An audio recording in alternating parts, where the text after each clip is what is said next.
Hi everyone, I'm Dan and welcome to the NDIS Circle where we delve into all things NDIS and all things disability. Today we're going to have a look at mental health in the NDIS. We're going to talk about the differences between mental health and psychosocial disability, when someone might be more appropriately supported through the mental health system or the NDIS, some resources, some stuff about eligibility and evidence requirements, and what support someone living with a psychosocial disability could get through the NDIS potentially, and what that sort of might look like, as well as a little bit of a case study. Let's dive in. So the NDIS provides supports to all Australians with disabilities, and a portion of those will be eligible for the NDIS based on a diagnosis of psychosocial disability. That's the term that the NDIS use. Mental health issues affect a significant portion of Australians, but a lesser proportion of that are actually diagnosed with a psychosocial disability, which basically means that from an NDIA, National Disability Insurance Agency perspective, that person's mental health is A, permanent, and B, has a significant functional impact on their ability to do day-to-day tasks and just to live their life on a daily basis. So in terms of eligibility to access NDIS support, it's basically the same if you're going eligibility based on a psychosocial disability or another disability like autism and intellectual disability and acquired brain injury. You need to meet that permanent and that functional impact criteria, those two things, and as well as the age restrictions being 0 to 65 at the point of requesting access. It can't be over 65 at this stage, and also being an Australian citizen as well.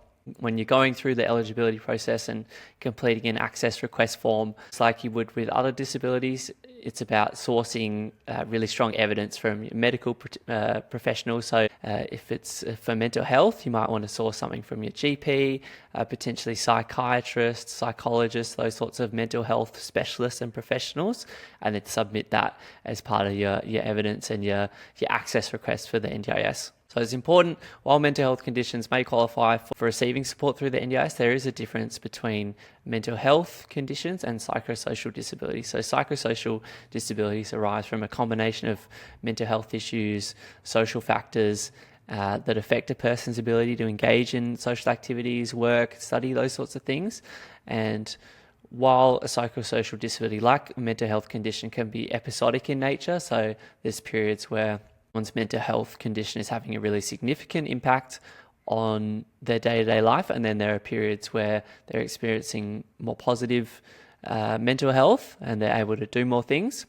The psychosocial disability definition is really around that permanence piece and the fact that it's a lifelong disability with no prospect of treatment, and that's something that the psychologist, psychiatrist, GP would need to sort of sign off on for someone to get access to the NDIS based on a mental health condition. They need to sort of say, this person's mental health condition is treatment resistant. We've tried treatments A, B, C, D, and E, and none of them have had a significant positive effect for this person, and in our professional opinion, this person will experience this mental health condition for life, and it will always have a significant impact on their ability to live their life. APTOS principles are the applied principles and tables of support principles, and they sort of govern the different responsibilities of different government systems.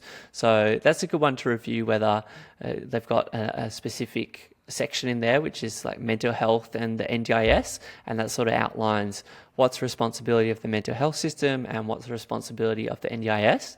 Because even if someone is receiving support through the NDIS for their diagnosis of psychosocial disability, say they have treatment-resistant schizophrenia or bipolar disorder, and they're receiving supports through the NDIS, that doesn't mean that they can't also seek supports through the mental health system as well. So it would be a sort of combination. They'd be getting some supports through the NDIS while also accessing some supports through mental health. So that could look like medication, psychiatry review, those sorts of things would be through mental health and the health department and system, whereas potentially they could access psychosocial recovery coaching, which we can chat about in a second, and also some more core support work, supports and capacity building supports, mental health OT, and some psychology and things through the NDIS as well. So it's sort of a dual system responsibility.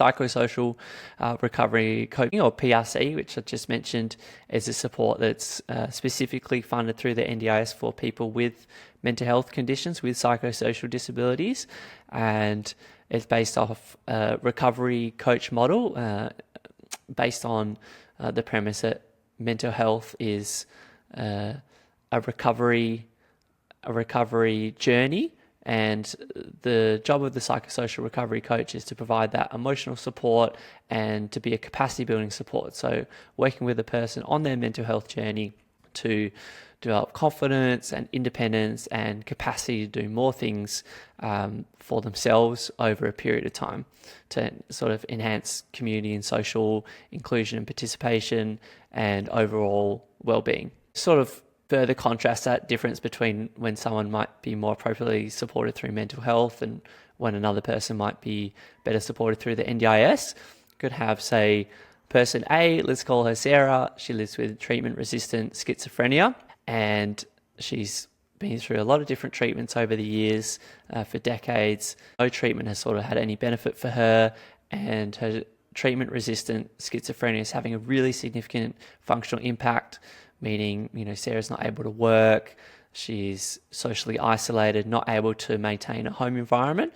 Potentially, Sarah might be deemed eligible for the NDIS if a medical professional is involved with her mental health care and support will sign off and give their professional opinion that Sarah has a permanent, lifelong and impactful mental health condition of schizophrenia. She may be eligible for the NDIS. She could receive psychosocial recovery coaching, which I mentioned. She could have supports to find and maintain a job, to form friendships, get out in the community, and just generally improve her quality of life and well-being.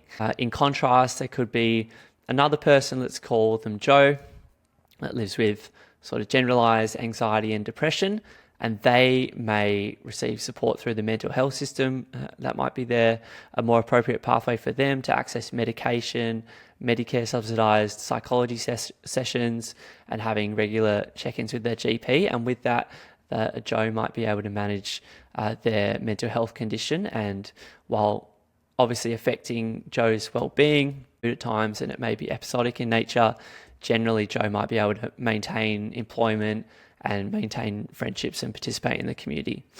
So it can be a little bit of a tricky area. The sort of mental health versus NDIS can be ambiguous at times, but I think, keeping in mind the difference between a mental health condition and a psychosocial disability, and the fact that medication and psychiatry review and things that are treatment are more appropriately provided through mental health, and then the NDIS would provide sort of capacity building, skill development support for someone with a lifelong treatment resistant mental health condition. That's sort of how I think about it, and helps to clarify things for me. Thanks for listening, guys, and have a great week, and we'll see you next week. Bye for now.